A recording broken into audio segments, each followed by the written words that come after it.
worldly wisdom, not the mystical wisdom of Plato and Pythagoras. These guys there, they are known for their vegetarian. Philosophy and vegetarian are two words that go hand in hand, and they always have and always will. You cannot walk the path and return whilst eating meat, because the red blood in your body of other creatures is the symbol. It's the currency that you bring after you die. The smell on your aura is of blood, and you cannot ascend. This is why they make it so nice to, hamburgers and you got Burger King and Big Mac and all of this advertising to eat swine and pork and to be chattel and sheeple and basically just stupid, really.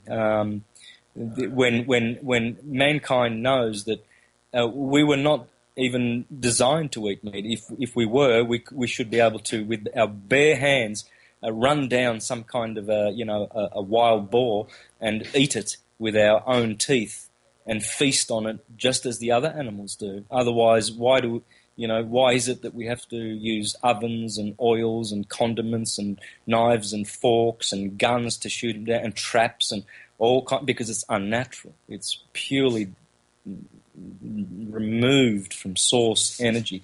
And so it's things like this. Now, this is not with condemnation to people who are eating meat. This is a blessing to them, to show them that what they truly, every time they eat a morsel of meat, they know in their heart of hearts that they shouldn't be. So this is to remind them that their future is going to be brighter, because they will stop this one day.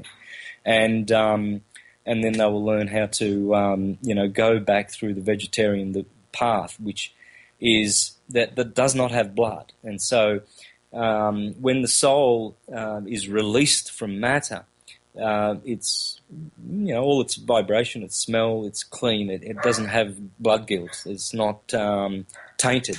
And so it will ascend. It's like, evaporation. As the sun pulls water into the heavens, so does it pull souls. You see, our souls are always being pulled up, ever, to disentangle us from matter. And the sun, the life giver, is the chief principal agent in the solar system that is doing this. It is the true savior of mankind. In the end, you are what you eat. Why do we say you are what you eat? Because it's true. If you eat swine, you are a swine. There's no looking good at a French cafe when you're eating, pig's bum called bacon and eggs. There's no looking good at all. There's nothing at all. A philosopher will laugh at you. A mystic will know where you are. You are in prison, in hell, in a murderous, lustful, painful situation. You are. Anyone you see eating pork, anyone, rest assured they are miserable, depressed, and in severe, all kinds of trouble, full of parasites. There are so many worms and grubs and parasitic entities that live in pork flesh. For a start, just buy yourself a microscope for a start, and get that one behind you. But eating pork is the lowest. It's worse than cannibalism. I think a cannibal is more dignified than anything that eats pork. Pork is just truly, truly, truly disgusting. And the Roman elites put human DNA in some of those domestic types of pork. Clearly you can see it. Their organs and skin is so similar to the DNA of humans. Yeah. And basically all of these people that have bacon and eggs for breakfast, they're eating their own kind. So they're not only swine, but they're cannibals. This is sad. This is so cruel. My heart goes out to these people that are eating meat. And my heart goes out and I cry for them. But at the same time, I let them go. I've eaten meat all my life up until 7 years ago. I've done injurious things. I've done bad things. I've done things I regret. So I'm allowing myself to have done those things. I will allow anyone else. I love them much the same, just the same. There's no hate.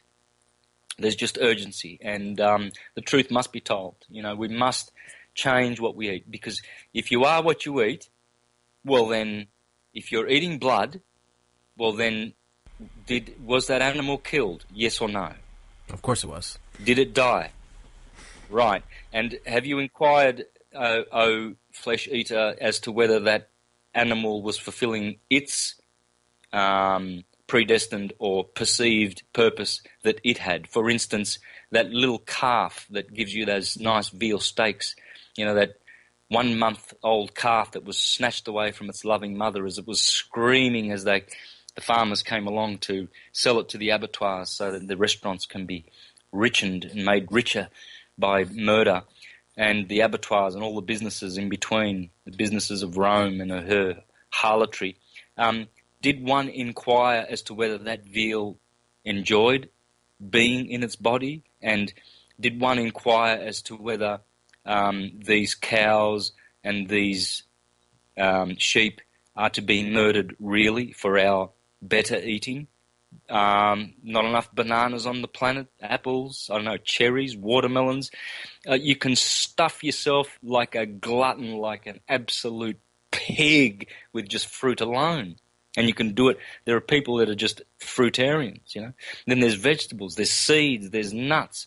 No wonder Porphyry and Plutarch and Pythagoras and Ovid and all the greats said, when the animals are screaming when you're cutting their throats, don't you think just because their sound is not voiced, but they have, they don't have speech, but they have voice, don't you think that they are trying to tell you that they would rather be alive? And are they not saying, I do not begrudge you your better eating, but your eating, but I do begrudge you your better eating, for do you not have bounty of fruits and vegetables that the sun provides for you? Why is it that we have to do these unnatural things? We have to cut the animals up with tools, kill them with tools, cook them with tools, and put them into our mouths with tools. We don't pick them up with our fingers. Oh no, we got knives and forks. We're so sophisticated with this bloody murder that we put into our intestines. Imagine what good it's doing to you. If we support the culture of murder, and please, I invite any persistent and determined meat eater who is listening to this, just go and spend 5 minutes at an abattoir, a good one. Don't worry about the bad ones. Go and see how some of those chickens are going. And the geese in France that have got tubes connected to their throats and tied and locked with lock and key so that they can never, ever, ever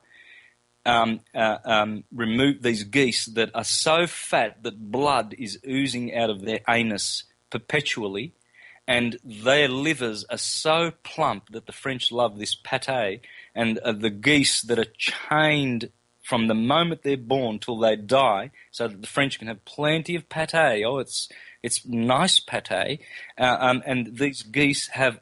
Imagine you're born, right, and someone comes and shoves a tube down your throat and continually thrust sludge down your throat just so that they can have a byproduct of your pain. And that pâté is full of pain.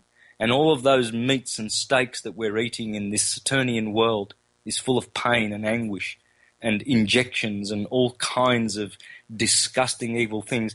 And don't we ever for one moment think that there are unscrupulous people that are designing all this by design so that we can remain stupid and blind in perpetuity so that we can be harvested for our energy? And would that be why we are paying taxes and rates and levies and fines and money, and everyone and our pensioners are starving to death and they want more care, Obamacare from us, and they want more money from us, and prices keep going up and up and up, and all of it goes back to fill the coffers of the Rothschilds and the Vatican and to support pedophilia, because it's a good business when you're sodomizing little children and hurting them so that they can be traumatized forever and harvested forever. It's time in that we wakey, I